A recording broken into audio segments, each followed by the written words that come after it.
So guys कैसे हैं आप सब लोग। तो हमने यार क्या किया था, we had started our biology session, right.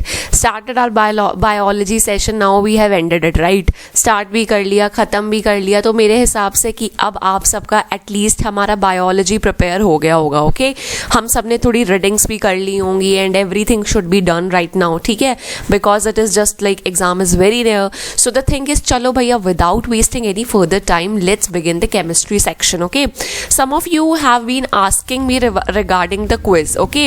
So and that please take the lectures in a quiz format, ठीक है. I will definitely look into that if I'll be able to do so. मैं next session से एक quiz format में करवा दिया करूँगी, so that like whatever the previous year questions are, so मैं वो ले लूँगी और उसके according जितनी भी knowledge है I can impart that, ठीक है. So let me look into that matter. I will surely consider it, guys. तो अभी फॉर आज के लिए हम क्या करते हैं, दैट मेरे को एक केमिस्ट्री का जो एक बहुत इंपॉर्टेंट टॉपिक मुझे लगता है that is your atoms and structure of atoms. इसमें से ज़रूर हमारे 2-3 क्वेश्चंस तो फंसते ही हैं इन चैप्टर्स में से। ये डायरेक्ट यार 9th क्लास का NCERT का चैप्टर है, 2 चैप्टर्स हैं, ठीक है। उसमें से डायरेक्ट 2-3 क्वेश्चन से बिल्कुल एज इट इज़ उठा के देते हैं। But the thing here is like इसमें ना बड़ा स्टेटमेंट्स में थोड़ा प्रॉब्लम आती है, राइट। हमें चीज़ें याद नहीं होती तो हमें बहुत इशूज़ आ जाते हैं इस सेक्शन को करते हुए। But no worries, let's see कि हमें किस तरह प्रोसीड करना है, so that once you will go through a thorough reading, so you will have a brief idea as to on which portion you will lay more emphasis on, right guys. सो चलो करते हैं अपना session शुरू। तो सबसे पहले हम बात करते हैं laws of chemical combination. Guys देखो, बिफोर प्रोसीडिंग फर्दर मैं आपको एक जस्ट दे देती हूँ कि हाँ क्या मतलब what is this all about. So हमारा जो था, एक सपोज कोई भी चीज़ है, लाइक कोई भी ऑब्जेक्ट है, it is compose of millions and zillions of atom, right. तो ये मतलब बहुत सारे like these atoms are the building blocks, ठीक है। तो जो सबसे छोटा पार्ट है एक बॉडी का, दैट इज योर एटम। तो जब हम क्या कहते हैं एटम का मतलब ही क्या होता है, एटम इज अनडिविजिबल, ठीक है। मतलब जो और डिवाइड ना हो पाए। फॉर एग्जाम्पल अगर हमारे पास इतना बड़ा गत्ता है तो पहले हम उसे इतना तोड़ सकते हैं, फिर इतना भी तोड़ सकते हैं, इतना तोड़ सकते हैं, but there will come a point that when it cannot be divided and when it is indivisible, then there comes a atom, okay. So atom means indivisible thing, right. तो अब हम नॉर्मल बात कर लेते हैं laws of chemical combinations, right. देखो यार, एक बहुत, अब ये जो ना 2 लॉज थे ना, लॉ ऑफ केमिकल कॉम्बिनेशंस, सबसे पहला क्वेश्चन जो यहाँ से बन सकता है that these laws were given by. तो इसमें like in chemistry they prefer asking these questions that who gave this law, ठीक है। तो हमें पता होना चाहिए। So it is a Lavoisier and Joseph L Proust, ठीक है। अगर थोड़ा सा नाम एक बार दिमाग में भी अटक गया ना, so the moment you will see the options that अच्छा बस जोसेफ याद कर रखा है, ठीक है। सो दिमाग में क्लिक कर जाएगा उस टाइम। इट्स नॉट लाइक कि हमें लेविजॉयर, जोसेफ एल प्रोस्ट पूरा याद रखना है, नो। एक बार थोड़ा जोसेफ प्रोस्ट जो भी तुम्हें याद रहे वो दिमाग में रखना है। तो moment a question will come, the option will click into your mind, right. तो वो ऐसा हो जाता है। तो ये 2 इसने हमें लॉज दिए थे, इन्होंने लॉ ऑफ केमिकल कॉम्बिनेशंस, ठीक है। अब law of conservation of mass क्या कहता है, ये तो आई थिंक सबको पता होगा, ठीक है। What is the definition, that mass can neither be created nor be destroyed. That मतलब मास ना क्रिएट किया जा सकता है ना डिस्ट्रॉय किया जा सकता है, can neither be created nor be destroyed in a chemical reaction, okay. मतलब क्या है इसका, मैं थोड़ा सा एक ब्रीफ आइडिया आपको दे देती हूँ। I don't even have a time to explain in much depth, ठीक है। थोड़ा सा बस एक आपको दैट एक कंसाइज आइडिया हमें मिल जाए, बस अभी मैं वो चाहती हूँ अभी के लिए। तो हमारी ये डेफिनेशन है। इसका मतलब क्या होता है यार, इसका मतलब ये होता है दैट सपोज अगर मेरे पास ये 2 ऑब्जेक्ट्स है, ठीक है, this object and this object, तो जब ये आपस में रिएक्ट करेंगे ऐसा नहीं होगा दैट यहाँ कुछ ना बचे, ओके। दैट अगर मान लो ये थी 10 किलो की चीज़, ये थी 5 किलो की चीज़, जो हमारा प्रोडक्ट होगा ना वो 15 किलो का होगा, ठीक है। मतलब जो मास था वो कंसिस्टेंट रहा, it can neither be created nor be destroyed. सिर्फ इसकी फॉर्म चेंज हो गई। Initially it was present in this form but after that it is present in a different form. तो मतलब जैसे अगर कभी भी क्वेश्चन में आ जाए that in a chemical reaction, like क्या मतलब in a chemical reaction is mass created और नॉट, समथिंग लाइक दैट, कोई भी स्टेटमेंट आ सकती है, मैं वो बात करूंगी बाद में, ठीक है। अब इससे क्वेश्चन कैसा बनाते हैं पेपर में, ठीक है। What is the kind of question they put here, they will say that x and y are two reactants. Guys अब आपको ये तो पता होगा, suppose that a plus B react किए आपस में और हमारे पास बनता है x प्लस वाई, ठीक है। तो जो रिएक्ट करते हैं दे आर कॉल्ड रिएक्टेंट्स, ठीक है। और जो नई चीज बनती है the products that are form they are called products, right. Paper में क्वेश्चन कैसा आ जाएगा, they will say two reactants were there x and y, so weight of x was suppose 13.5 and weight of y was 15.5. They both reacted and two new substances were formed, A and B. Weight of A is 12.7. What is the weight of B? You will say nothing to do in it. You will say अच्छा, मतलब एक reaction हुआ था जिसमें reactants थे ये और उनका वेट हमें दे रखा है, और प्रोडक्ट्स हैं A B और एक का वेट हमें दे रखा है और दूसरे का निकाला है। You will say there is nothing. We know that mass can neither be created and nor be destroyed. We know कि अगर हमें जो x plus y का मास होगा it would be equivalent to जो प्रोडक्ट्स का मास होगा, that is your a plus B, that's it. तो अब हम इसमें हम क्या करेंगे, हम वैल्यू सब्सटीट्यूट कर देंगे। x की जगह आई विल राइट 13.5, तो मैं ऐसे सब्सटीट्यूट कर दूंगी, प्लस y की जगह 15.5, a की जगह 12.7 प्लस b।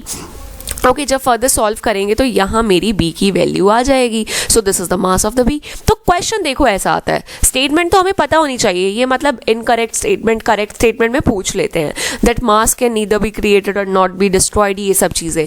बट क्वेश्चन की फॉर्म में अगर न्यूमेरिकल की फॉर्म में आएगा तो इस फॉर्म में आ जाएगा, ठीक है। तो डरना नहीं है पेपर में कि पता नहीं क्या आ जाएगा, it is very easy. This stuff like any person even from a non science background, even that person can do all these things. या see, they are not asking for 11th and 12th physics and chemistry, no, they are just asking for the normal physics and chemistry that we study 9th and 10th class। एक दो question, 4-5 question above level के आ जाते होंगे, उससे ज्यादा कुछ नहीं पूछते, ठीक है। अगली बात करते हैं हम लॉ ऑफ कांस्टेंट प्रोपोर्शन की। तो दो लॉज दिए थे, one was your law of conservation of mass, another was law of constant proportion. देखो यार, ये तो नाम से ही पता लग रहा है, they are talking about something is in proportion. आप मुझे एक बात बताओ, सबसे पहले मैं इसकी डेफिनेशन आपको बता देती हूँ। इसकी डेफिनेशन होती है इन अ केमिकल सब्सटेंस, थोड़ा सा मैं जल्दी जल्दी लिखती हूँ, ठीक है, so that it will save your time. In a chemical substance the elements are always present, the elements are always present. थोड़ा सा मतलब राइटिंग को, वैसे it is discernible according to me in definite proportions by mass, in definite proportions by mass, ठीक है, proportions by mass. Okay, क्या बताया है इन्होंने, ये they are saying that in a chemical substance the elements are always present in definite proportion by mass. मुझे एक बात बताओ यार, लाइक आपने H2O देखा होगा, लाइक इतना तो सबको पता होगा ये पानी होता है, ठीक है, H2O इज पानी, केमिकल नेम होता है पानी का H2O। कभी आपने H2O को ऐसे लिखा हुआ देखा है, लाइक कोई वाटर बोल दे और कोई लिख रहा हो H3O4? नो, यू विल से नहीं, ये तो प्रोपोर्शन में ही नहीं बैठ रहा भाई, 2:1 होता है। हाँ, तो लाइक हाइड्रोजन 2 होते हैं, ऑक्सीजन 1 होता है। यू विल से ये तो रेशो ही नहीं है, इट इज नॉट वाटर। तो क्या ये प्रोपोर्शन कंसिस्टेंट नहीं है? Isn't this proportion consistent? तो बस हमें ये चीज पता होनी चाहिए, ठीक है। इस तरह से पेपर में ये क्वेश्चन को घुमा देते हैं, तो we should be very clear. Like ये डेफिनेशन बहुत इंपॉर्टेंट है, स्पेशली इन लॉज की डेफिनेशंस, ठीक है। डायरेक्टली पूछ लेंगे, स्टेटमेंट्स दे देंगे दैट एक में ये दे दी, एक में ये दे दी और दो, and they will say which one is the incorrect one. So in a chemical substance the elements are always present in definite proportion by mass, that's it, यही कहानी खत्म होगी, ठीक है। तो ये छोटी छोटी चीजें एग्जाम के पॉइंट ऑफ व्यू से बहुत इंपॉर्टेंट है गाइस। अगला देखो, डाल्टन्स एटॉमिक थ्योरी। अब इससे पहला क्वेश्चन क्या बन जाएगा, who gave the atomic theory? Direct question है, ठीक है। Who gave the atomic theory? So it is Dalton, John Dalton, ठीक है। यही नहीं पता होता हमें, आगे तो हम बहुत आगे बात की बात है प्रोसीड करने की, we don't even know this. और ये जो डाल्टन है, इन्होंने एक और चीज दी थी, मैं यहीं लिख देती हूँ, ठीक है।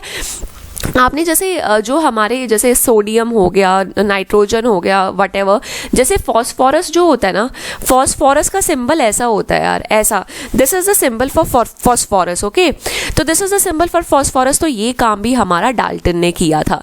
Dalton gave this symbols as well कि यार फॉस्फोरस के लिए ये यूज कर लो, नाइट्रोजन के लिए ये यूज कर लो। तो पेपर में आ जाए कि who gave the atomic theory, you will से Dalton, who gave this symbol, you will से डाल्टन, दैट्स इट। इतनी छोटी छोटी बातें हैं, वो बस बस ये है कि हम ये सब एनसीईआरटी में यार, like it is not something that मेरे को बहुत out of context knowledge and something like that, no, I have just read the NCERT and literally very thoroughly, और वो नॉलेज हेल्प करती है। अगली बात अगर हम करें, सो it is your Dalton's atomic theory, right. तो अब यार देखो, इससे दो क्वेश्चन बनते हैं, मैंने पहले ही बताया। एक तो आपको डायरेक्ट पूछ लेंगे किसने एटॉमिक थ्योरी दी, ये सिंबल्स किसने दिए, ओके, डाल्टन ने, पता लग रहा है हमें। अब उसके बाद हमें क्या करना है, अब हमें निकालना है जो इसने कुछ पोस्टुलेट्स दिए थे, ठीक है। डाल्टन ने हमारे ने 6 पोस्टुलेट्स दिए थे रिगार्डिंग एटम। अब you will say ma'am postulates तो कौन याद करेगा, ये पोस्टुलेट्स बहुत इंपॉर्टेंट है।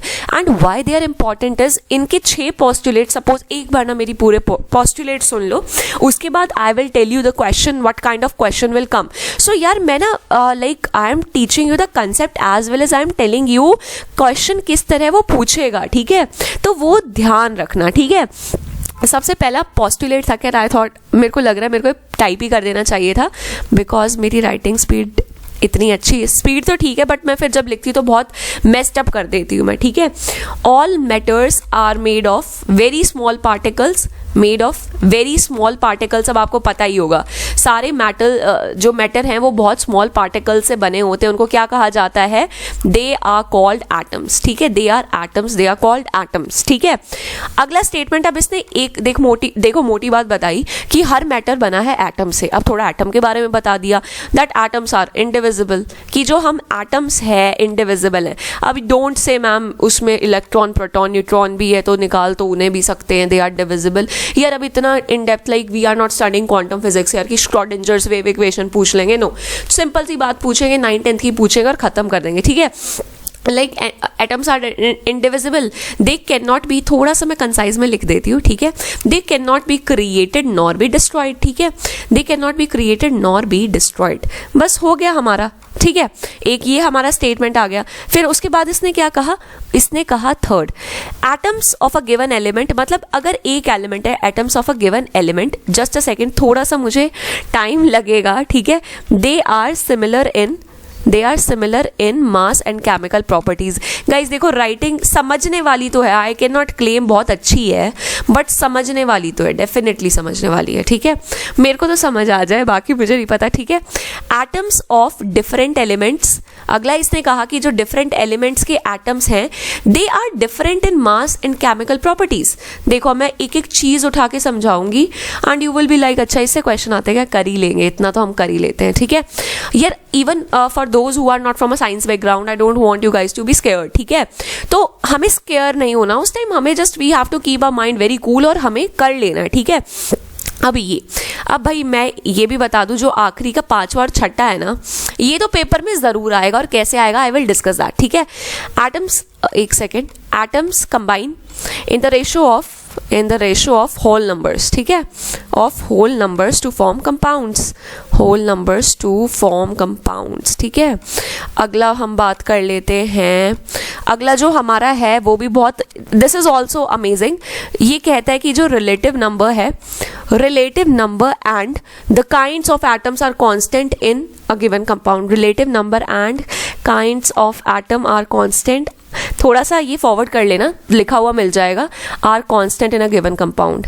मैं क्या करूंगी अगली बार, अगर इतना कुछ लिखना होगा वो मैं ऑलरेडी टाइप ही कर लूंगी, ठीक है, सो दैट आपका भी टाइम ज़्यादा वेस्ट ना हो, ओके।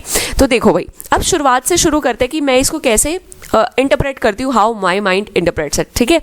मेरे को एक बेसिक मैटर दिखता है, हर जगह दिख रहा है, आई विल से डाल्टन ने क्या देखा यार, हर मैटर बना हुआ है एटम से, ठीक है, पहला पोस्टुलेट इसने ये दे दिया। उसके बाद इसने कहा चलो अब एटम की भी बात कर लेते हैं कि एटम जो होता है दे आर इंडिविजिबल, ये क्रिएट नहीं हो सकते ना डिस्ट्रॉय हो सकते, ठीक है, दे can not be created nor be destroyed. अगला, अब यार ये जो पोस्टुलेट्स है ना, ये 4 पोस्टुलेट्स, ये आपको एज इट इज पता होने चाहिए, ठीक है। क्यों, पेपर में पता है क्या दे देंगे, पेपर में दे देंगे जैसे इनमें से ना 3 स्टेटमेंट देंगे एज इट इज, एक स्टेटमेंट में थोड़ा सा वेरिएशन कर देंगे और पूछ देंगे विच स्टेटमेंट इज इनकरेक्ट। एक क्वेश्चन डाल्टन्स की एटॉमिक थ्योरी से बन जाता है यूं ही करके, like if you know all the postulates you will be like free का वो एक मार्क्स हमारा पक्का हो जाता है, कोई घुमा फिरा के नहीं पूछते, ठीक है। तो मुझे एक बात बताओ, अगला स्टेटमेंट है atoms of given element are similar in mass and chemical properties. मुझे बताओ, मैंने एक यहाँ दिल्ली से गोल्ड खरीदा, ठीक है, और एक मैंने गुजरात से गोल्ड खरीदा, ठीक है, तो क्या ये गोल्ड उसके गोल्ड से अलग हो जाएगा? क्या मतलब इसका जो बेसिक नेचर है वो गुजरात के गोल्ड से अलग हो जाएगा? No, because atoms are same. Gold के एटम्स दिल्ली में भी वही होंगे, गोल्ड के एटम्स गुजरात में भी वही होंगे, ठीक है। So atom of a given element are similar, definitely it is similar. Question में क्या कर देंगे? Atoms of a given element are similar only in mass. अगला ऑप्शन क्या आएगा? Atoms of a given element are similar only in chemical properties. Now you will say don't try to fool us, it is similar both in mass and both in chemical properties. Definitely यार, जैसा बिल्कुल basic nature जैसा यहाँ होगा वैसा ही तो वहाँ होगा, बिकॉज यहाँ भी हम गोल्ड की बात कर रहे हैं और वहाँ भी गोल्ड की बात कर रहे हैं, right. So atoms of a given element are similar in mass and chemical properties. इतना मोटी बात अभी बिठाओ, ठीक है, उससे ज्यादा इन डेप्थ मत सोचना कि यार हमें तो बिल्कुल इन डेप्थ समझ नहीं आ रहा है। सो नो वरीज, जैसा क्वेश्चन आते हैं वैसे तो पढ़ रहे हैं ना, ठीक है। अगला है atoms of different, where is the cursor? Atoms of different elements are different in mass and chemical properties. Definitely, suppose if I have this zinc, अगर ये मेरे पास जिंक है और ये मेरे पास ब्रास है, ब्रॉन्ज लगा लो, चलो ब्रॉन्ज है, ठीक है, तो जो इसके एटम्स होंगे ना यार, इसके एटम्स, इसकी प्रॉपर्टीज डेफिनेटली इस एलिमेंट से अलग होंगी, डेफिनेटली, ये तो कॉमन सेंस की बात है। सो अगला स्टेटमेंट यही कह रहा है, atoms of different elements are different in mass and chemical properties. अब ये जो है ना पांचवा छठा, इसमें से तो डायरेक्ट पूछते हैं, डायरेक्ट स्टेटमेंट लिखते हैं, पूछते हैं इनमें से कौन सी डाल्टन्स एटॉमिक थ्योरी नहीं है। तो पांचवा छठे का तो ना हमें बिल्कुल एकदम अच्छा रट्टा होना चाहिए, ठीक है, रट लो इस थ्योरी को, तो पूरे 6 के 6 पॉइंट्स को रट लो, ठीक है। बता दिया। अब एक बार देख भी लेते हैं, पांचवा क्या कहता है? Atoms combine in the ratio of whole numbers, ठीक है, ये दिस इज द की है, होल नंबर्स की कैसे कंबाइन करते हैं? In the ratio of whole numbers to form compounds. ये होल नंबर याद रखना, ठीक है, ये भूल जाते हैं हम, कुछ भी दे देंगे, combine in the ratio of integer number, whatever, remember it is a whole number, okay. अगला है relative number and kinds of atoms are constant in a given compound. जो रिलेटिव नंबर है, काइंड्स ऑफ एटम है, वो constant होते हैं compound में। Don't think हमें तो भाई जो इसके पीछे की जो रॉकेट साइंस थी वो समझ नहीं आई। They are not checking your rocket science, they are just saying कि आपको पॉस्टुलेट्स आते हैं या नहीं, आपको इनका रट्टा है या नहीं, यू हैव टू मक देम अप, ठीक है। एक क्वेश्चन जो मैं आपको यहाँ और एड ऑन करवाऊंगी गाइस, एक ना ये पेपर में क्वेश्चन में ये पूछ लेते हैं that in a chemical reaction atoms are like what happens to atom, atoms के साथ क्या होता है? ऑलवेज रिमेंबर, जब भी ये केमिकल रिएक्शन होता है ना यार, only the atoms combine in a different form, वो अपनी फॉर्म चेंज कर लेते हैं, वो कॉम्बिनेशन चेंज कर लेते हैं। पहले अगर वो इस तरह लगे होंगे ना, आफ्टर केमिकल रिएक्शन वो थोड़ा इस तरह लग जाएंगे। So there combination changes, atom का कॉम्बिनेशन बदलता है, वो अपने प्लेसेस को चेंज कर लेते हैं। No new atoms are formed in a chemical reaction, no atoms are destroyed in a chemical reaction, they just form a different combination, they just take a different shape, that's it, okay. बस हमें इतना पता होना चाहिए। अब हम basic मुद्दा जो हमारा एटम्स का आता है उसके बारे में बात कर लेते हैं।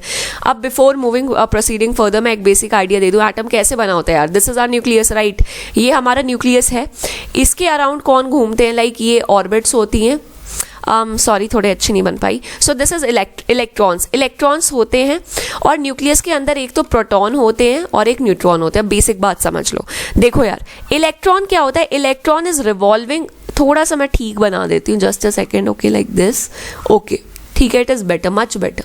तो ये इलेक्ट्रॉन रिवॉल्व कर रहा है, ठीक है। तो सबसे पहला तो क्वेश्चन आता है कि इलेक्ट्रॉन ढूंढा किसने था? सो आपको ही पता होगा, that is J Thomson. Direct ये पेपर में क्वेश्चन आता है, आ जाते हैं, ठीक है। इलेक्ट्रॉन पे चार्ज कौन सा होता है? नेगेटिव चार्ज होता है, ठीक है। छोटी छोटी बातें दिमाग में रखनी है हमें। अब हमारा जो प्रोटॉन होता है, अब मुझे बताओ प्रोटॉन किसने डिस्कवर किया था? सो it is your E Goldstein ने किया था, ठीक है। उसके बाद इस पे कौन सा चार्ज होता है? पॉजिटिव चार्ज होता है, ठीक है। अगला हमारा क्या आ जाता है? न्यूट्रॉन किसने डिस्कवर किया था? ओके, न्यूट्रॉन किसने डिस्कवर किया था? That was your James Chadwick. I think James ही थे ये, आई थिंक चैडविक तो हैं, James I don't know, maybe मैंने कुछ गलत बोल दिया हो। It has no charge, okay, it has no charge, it is neutral, ठीक है। तो ये तो बेसिक चीज़, एक तो पेपर में क्या आता है ये पूछते हैं, इलेक्ट्रॉन्स किसने किए थे, प्रोटॉन किसने, न्यूट्रॉन किसने, सो एंड सो। हाँ, और एक न्यूक्लियस का भी याद रख लेना, न्यूक्लियस किसने किया था? ई रदरफोर्ड ने किया था, ठीक है। जो हमारा न्यूक्लियस था ई रदरफोर्ड ने फाइंड आउट किया था।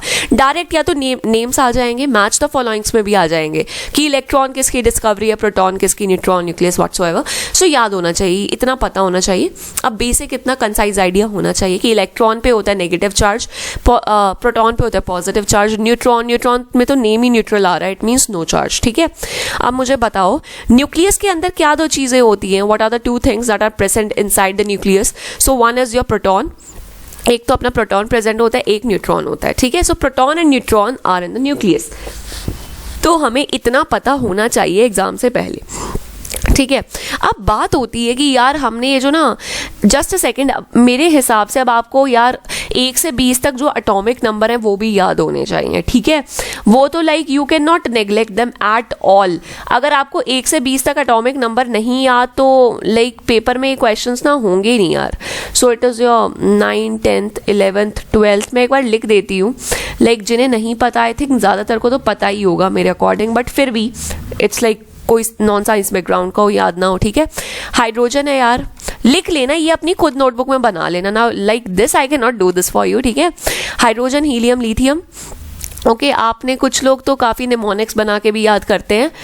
1 सेकेंड, बेरिलियम। ठीक है, इट इज़ योर बोरॉन। ठीक है, it is carbon, nitrogen, oxygen. ये मेरे को लग रहा है मेरे को पहले वैसे ही वो दे ही देना चाहिए था एटॉमिक नंबर का। This is oxygen. Okay, this is fluorine. Okay, this is neon, this is sodium. Okay, तो काफ़ी टाइम लग जाएगा, आई एम सॉरी। देखो यार, ठीक से करवाने की कोशिश कर रही हूँ मैं। मैग्नीशियम। ठीक है, ओके, एल्यूमिनियम। ठीक है, this is your silicon, phosphorus. और अपने दिमाग में अगर किसी को आता है ना, वो एक बार दिमाग में घुमा लो। ठीक है, this is sulphur and this is chlorine, this is argon। यार ये तो काफ़ी टाइम लग गया, आई एम सॉरी। ठीक है, this is potassium, this is calcium. ठीक है, तो ये एकदम ना एक अपनी टेबल रख लेना दिमाग में बिल्कुल बना के, इसमें कभी ये मत भूलना मत। ठीक है गाइज, इससे क्वेश्चन बहुत हेल्प करते हैं होने में। ठीक है, तो हमें ये एक तो 1 से 20 हमें एटॉमिक नंबर पता होने चाहिए, बहुत इंपॉर्टेंट है। राइट, मैंने लिख भी दिए, सर्च मत करना, बस एक खुद एटलीस्ट अपने एंड से ये तो कर सकते हो कि नोटबुक में लिख लो। ठीक है, तो ये हमारे हो गए एटॉमिक नंबर। एटम के बारे में डिस्कवरी याद रखना, क्या क्या चार्ज है, एक ब्रीफ आइडिया हमें पता होना चाहिए। One more thing which I would like to tell you is like, ये जो नाम है सोडियम, सोडियम का नाम किसने सोडियम रखा, like who keeps this name? तो हमारी एक इंटरनेशनल ऑर्गेनाइजेशन है, आईपेक। ठीक है, ये क्या होती है? This is international union of pure and applied chemistry. ये क्या करती है? ये नाम रखती है। ठीक है, सपोज अगर इंडिया में ऐसा नहीं है ना कि इंडिया में सिल्वर को कुछ अपने नाम से बुलाया जाता है कि ये राम है, और अमेरिका में उसे जैक बुलाया जाता है। नो, सिल्वर को सिल्वर ही बुलाया जाता है। तो वो काम कौन करता है? It is done by your IUPAC. ठीक है, so it is your applied chemistry. ठीक है, तो ये नामकरण जो काम है वो आईपेक करता है। अब पेपर में एक क्वेश्चन मुझे लगता है जो एनसीईआरटी में थोड़ा सा डाटा दूर मतलब कोने में दे रखा है, वो पूछ सकते हैं। जो हमारा सोडियम है, देखो अभी हम क्या कहते हैं, सोडियम को क्या लिखते हैं हम? Na, right. तो सोडियम का जो पहले नाम था ना, वो था नेट्रियम, मतलब नेट्रियम से लिया गया है। ये पेपर में आ जाता है यार, बिकॉज एनसीईआरटी में दिया हुआ है। ठीक है, सोडियम जैसे ये हमारा हो गया नेट्रियम। ठीक है, हम कहते हैं कि आयरन है, आयरन को आई क्यों नहीं लिखते, आयरन को Fe क्यों लिखते हैं? Okay, just where is a cursor, so it is ferrum. ठीक है, अगला एक और चीज है, that is your potassium. Potassium को हम क्या लिखते हैं यार? P लिखते हैं क्या? नो, K लिखते हैं। कहाँ से आया? कैलियम से। ये पता होना चाहिए। जो कुछ एक्सेप्शंस होती है ना, एक्सेप्शन से पेपर बना देते हैं। दे आर नॉट लाइक कि आपको ये बिल्कुल इन डेप्थ पता होना चाहिए, बट एटलीस्ट एक्सेप्शन तो पता होनी चाहिए, राइट? तो दैट्स इट। चलो एक और चीज़ मैं इसमें बता दूं, यहीं एड ऑन कर दूं। यार आपको पता है कि लाइक एटॉमिक मास क्या होता है? पेपर में डायरेक्ट आता है, व्हाट इज एटॉमिक मास? ठीक है, the mass of mass of 1/12 of carbon 6, 1/12 of हमारा कार्बन 12 एटम। ठीक है, दैट्स इट। पेपर में डायरेक्ट आ जाता है व्हाट इज मास। ठीक है, सो you will say 1 atomic mass is equal to 1/12 the mass of 1 C12 carbon atom. That's it. ठीक है। डायरेक्ट पेपर में यार ये स्टेटमेंट पूछी जाती है, तो जब भी आप एनसीईआरटी रीड करो ना, देख लेना एटॉमिक मास क्या होता है, कि यू विल से अच्छा 1/12 मास होता है कार्बन 12 एटम का। अब ये 1/6 भी कर सकते हैं, 1/7 भी कर सकते हैं, यहाँ कार्बन 8 कर सकते हैं, 9 कर सकते हैं, whatever they want to do. तो हमारे माइंड में बिल्कुल क्रिस्टल क्लियर होना चाहिए 1/12 mass of carbon 12 atom. Direct paper में क्वेश्चन है, कहाँ से और पूछेंगे, ठीक है। अब हाँ, जस्ट अ सेकेंड, एकदम मेरे दिमाग में एक और स्टेटमेंट स्ट्राइक करी। एक ना स्टेटमेंट ना आती है, मैंने काफ़ी बार एग्जाम में देखी है, कि एटम्स कैन एग्जिस्ट इंडिपेंडेंटली, ठीक है, all atoms can exist independently. You will say no, like they will say atom is the smallest element existence to exist independently. Atoms are smallest things to exist independently. You will say not at all correct. Atom कभी independently exist नहीं करते. Atoms are the smallest unit, I agree, but atoms are not the smallest units that exist independently. वो कौन होते हैं हमारे? These are our molecules. इनसे एक स्टेटमेंट याद रखना, these are the smallest units to exist independently, ठीक है। एटम्स कभी इंडिपेंडेंटली एग्जिस्ट नहीं करते guys, these are your molecules that exist independently, ठीक है। डायरेक्ट स्टेटमेंट्स आती हैं, which one is incorrect, you will say अब ये तो कोई आइडिया नहीं लग रहा। Even if you don't have an idea, इससे हमें हेल्प हो जाती है। तो मॉलिक्यूल्स देखो भाई, मॉलिक्यूल्स क्या होते हैं? Group of atoms. जब 2-3 एटम्स मिलके आपस में आ जाते हैं, so they form your molecules, right. तो हमारा जैसे ये हो गया NaCl। नाउ इसमें क्या है, इसमें एक तो सोडियम का एटम है, क्लोरीन का एटम है, so when they got combined तो हमारा एक मॉलिक्यूल बन गया, ये हमारा नमक बन गया, ठीक है, NaCl बन गया। तो दैट्स इट। तो मॉलिक्यूल क्या करते हैं? They are group of atoms which are combined together, और smallest, these are the smallest unit to exist independently. ये पेपर में क्वेश्चन आता है, ठीक है। तो ये बहुत इंपॉर्टेंट है। अब मुझे एक बात बताओ, मॉलिक्यूल्स लाइक आप मुझे एक चीज़ बताओ, मॉलिक्यूल्स का अगर मैं केस कंसिडर करूं, आपने ऑक्सीजन देखी, आप ऑक्सीजन को कैसे लिखते हो? O2, ठीक है, मतलब 2 ऑक्सीजन आर प्रेजेंट है और 2 ऑक्सीजन आर प्रेजेंट है, right. So this is the molecule of oxygen, ठीक है। Don't think it is an atom of oxygen, this is a molecule, right. Molecule हो गया ऑक्सीजन का, 2 ऑक्सीजन आर प्रेजेंट। अगर आपको कभी पेपर में आ जाए O3, what is this? Molecule of ozone, ठीक है। पता होना चाहिए कि O2 ऑक्सीजन होती है, O3 क्या होती है? फिर इट इज ओजोन। एक और चीज जो पेपर में यहां से आ सकती है, that is your atomicity. Guys, atomicity क्या होती है?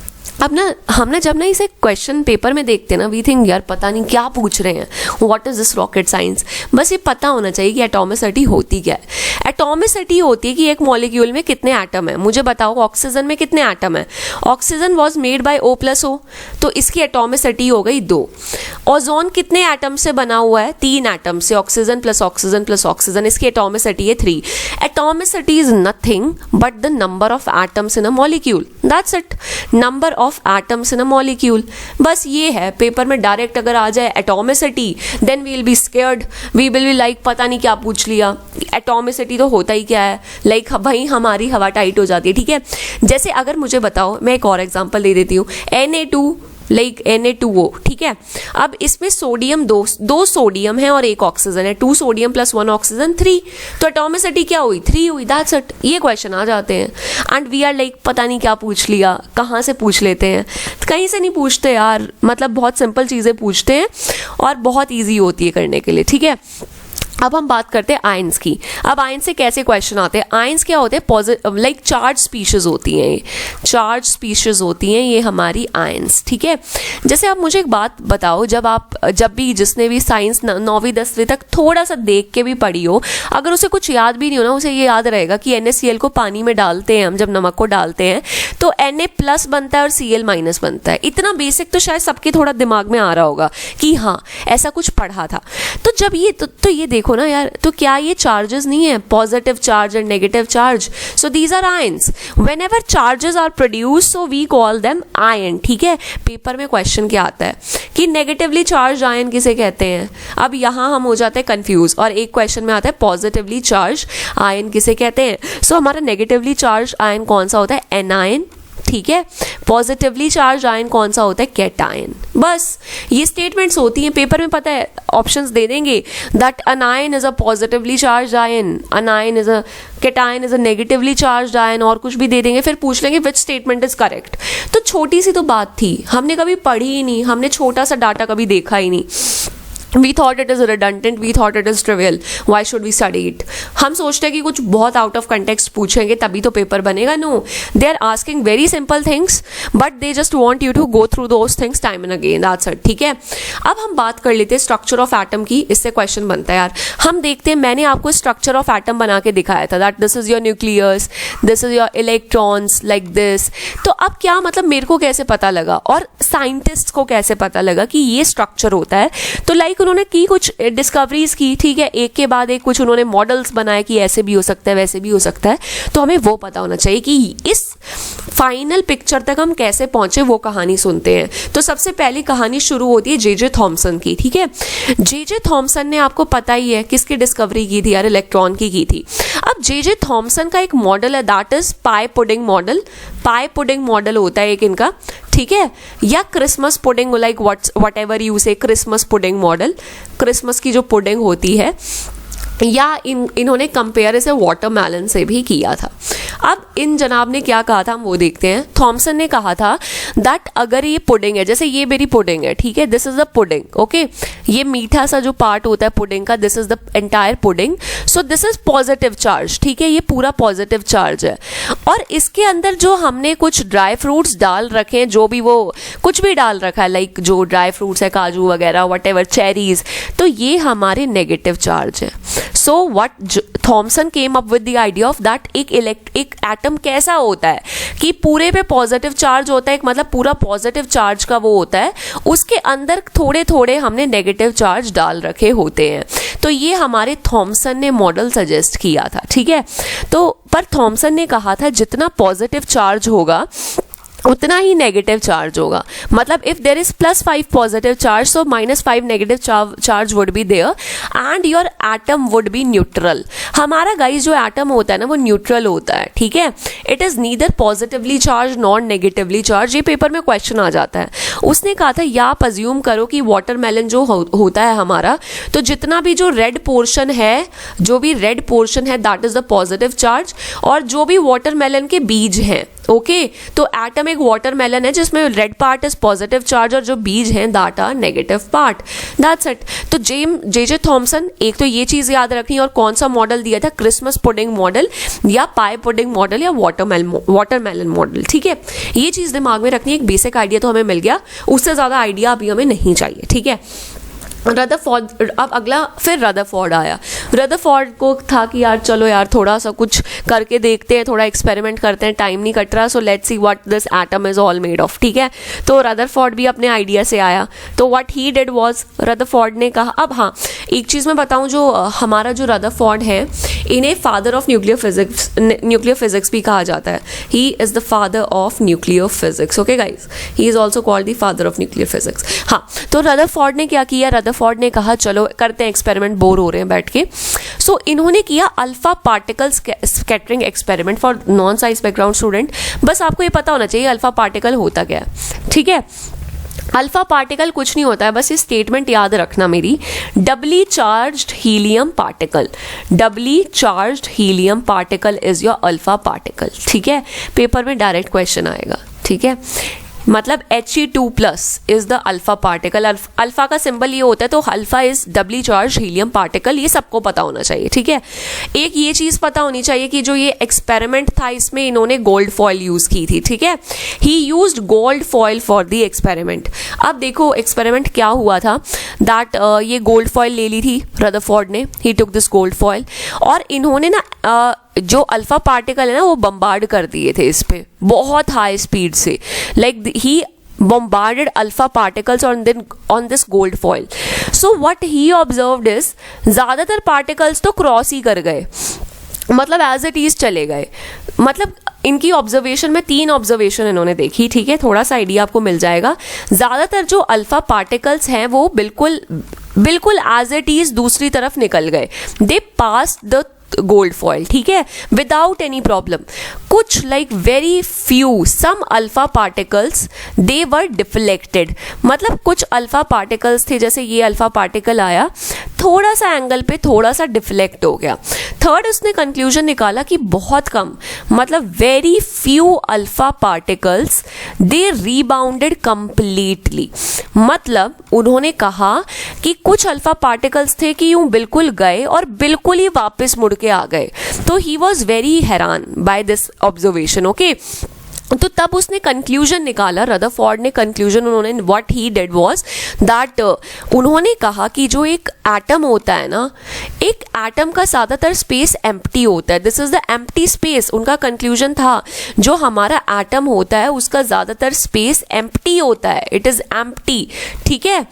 और उसने कहा, उन्होंने कहा दैट एटम में एक न्यूक्लियस होता है जो पॉजिटिवली चार्ज्ड होता है और उसी में सारा पॉजिटिव चार्ज होता है. तो इन्होंने कहा था there is a nucleus that is present in atom and the entire positive charge is present in it.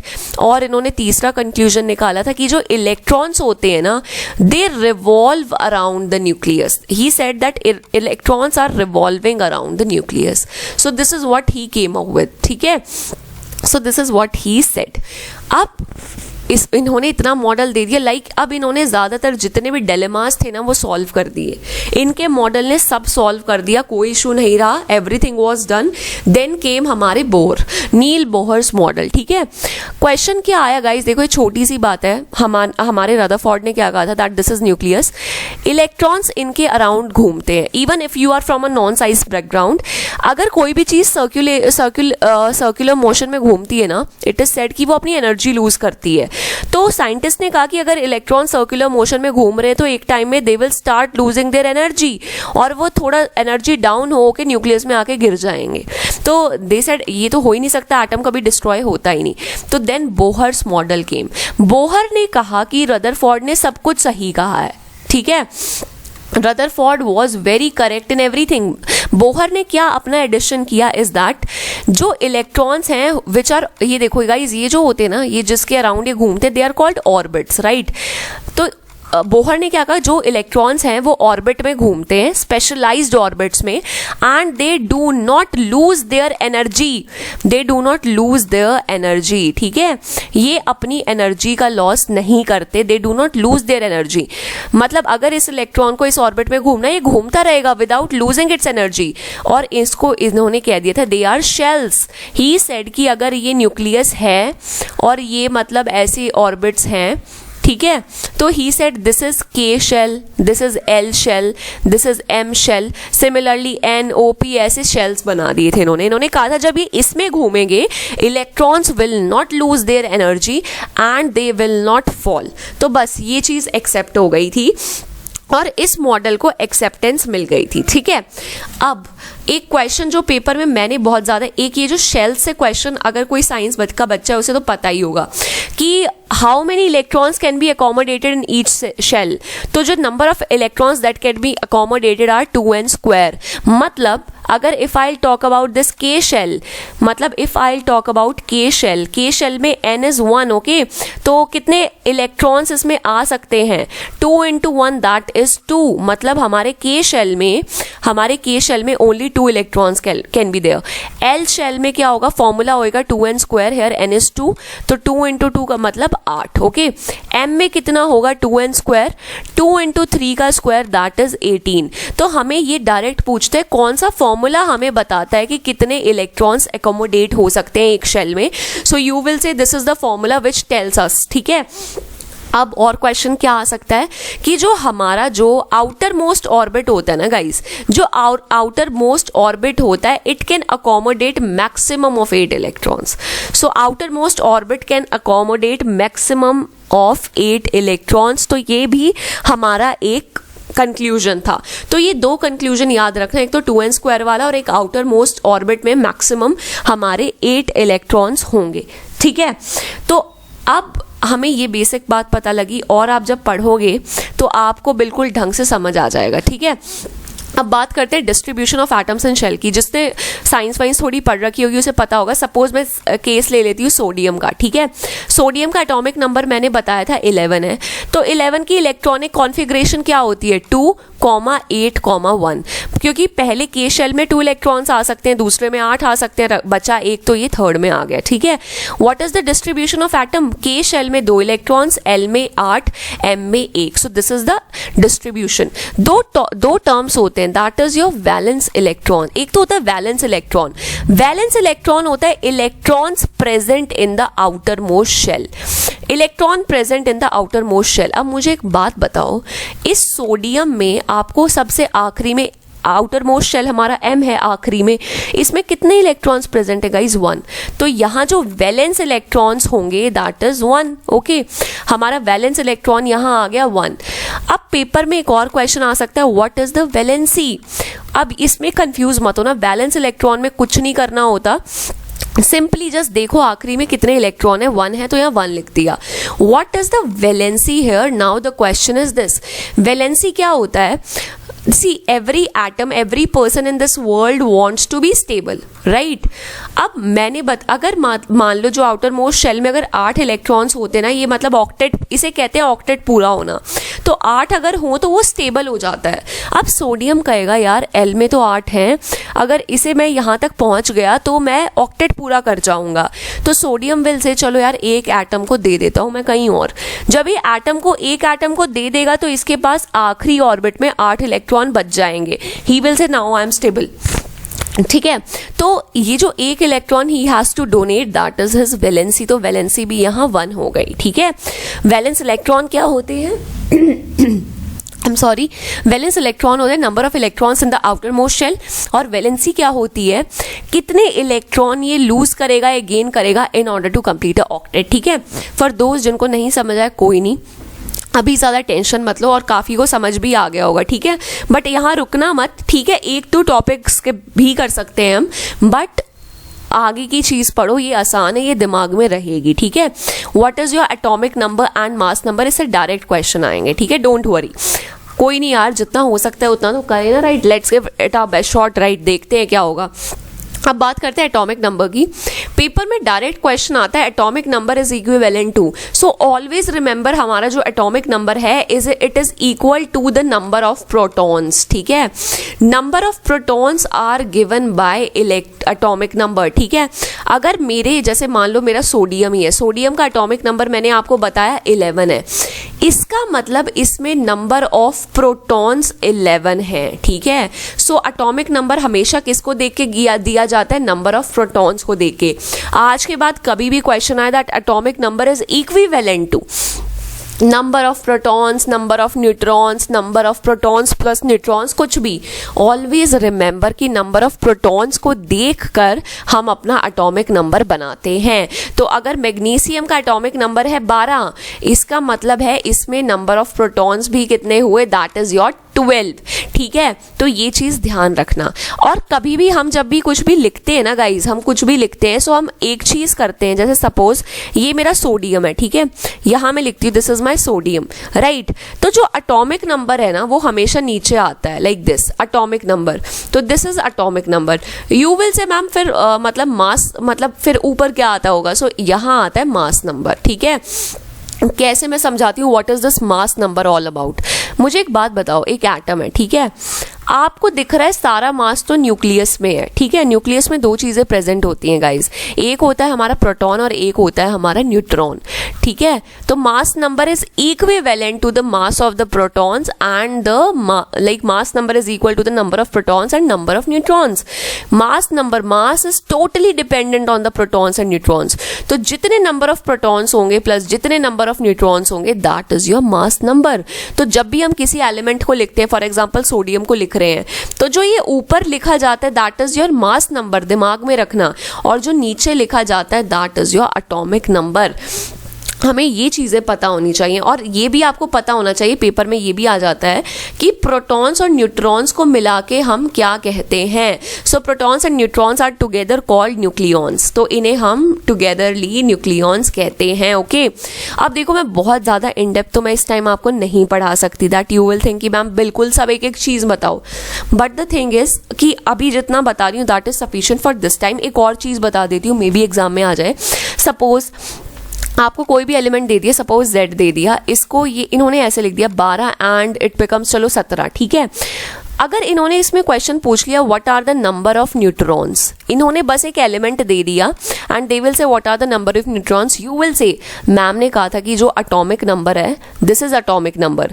तो एटॉमिक नंबर किसके बराबर होता है? नंबर ऑफ प्रोटॉन्स के बराबर होता है. तो ठीक है, मतलब इस एटम में नंबर ऑफ प्रोटॉन्स कितने हैं? 12 हैं. यू विल से मैम ने बताया था कि ऊपर जो होता है वो मास नंबर होता है, and mass number is nothing but the number of protons plus number of neutrons. You will say अच्छा इसमें number of protons plus number of neutrons are 17.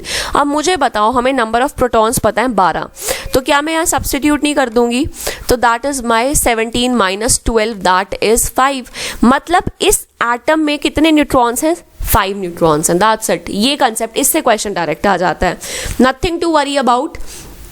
हाँ, और इससे like before I proceed further ना guys, मैं आपको एक और चीज़ बताती हूँ. ठीक है, मैं यहाँ एक चीज़ लिख देती हूँ. ठीक है, so that you should remember 2 चीज़ें जो किसी भी हर बच्चा कर लेगा, that is your isotopes and isobars. ठीक है, इनको मत छोड़ देना, ये फ्री के मार्क्स हैं.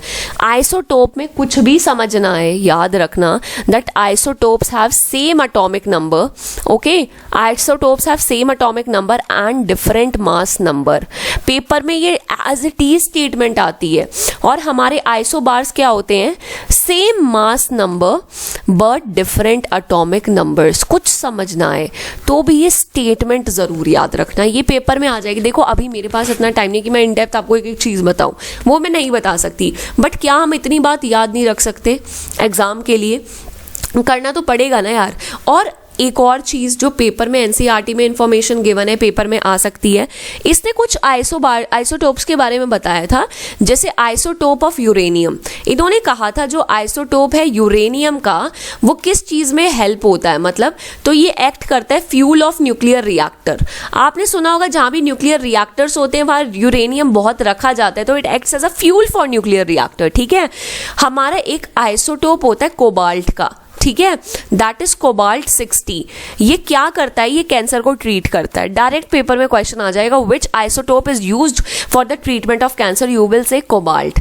और एक और हमारा आइसोटोप होता है that is the isotope of iodine. ये क्या करता है? ये हमारा गॉइटर को क्योर करता है, इट क्योर्स गॉइटर. ठीक है, तो बस इतना अब हमें पता होना चाहिए. ठीक है, देखो यार, don't be scared. Like for exam थोड़ा थोड़ा पढ़ो जितना हो सकता है. बहुत टाइम है यार हमारे पास अभी. ठीक है, बहुत ज़्यादा तो नहीं है but yes there is a good amount of time. ठीक है, अच्छा खासा टाइम है. मैं आपको जो इसकी PDF है I will provide you on the Telegram group. Right, you can join the Telegram group, description में लिंक दे दूंगी. उसके बाद जाना ऐप पे जाके क्विज भी कर लेना. ठीक है, like now people are attempting quiz, I am very happy for that. Like you are taking things seriously, तो जाके करना क्विज ढंग से, ऐप पे जाना, उसका भी लिंक आपको मिल जाएगा. एंड गाइज अपना अब मेहनत करो यार. Like this is the time जो थोड़ा सा जितना भी आई am sorry for the bad throat, तो लाइक जितना भी अभी हम परफॉर्मेंस को अपनी बढ़ा सकते हैं, we have to improve our performance right now. Right, हमें like we don't have to give up right now, this is not the moment. जितना पढ़ते हैं एक बार खुद से भी पढ़ के देखो दैट कितना समझ आ रहा है, कितना समझ नहीं आ रहा. And these things are going to make a big difference in your preparation. Right, current affairs ढंग से करना, बिकॉज वो तो बिल्कुल एज इट इज आएंगे, but that does not mean कि हम और सेक्शंस को छोड़ दें and we neglect two sections. We can not do that. Okay, तो just stick to the topics, complete the topics and be prepared for the exam, right? So go and work very hard. Thank you so much guys. Okay, bye.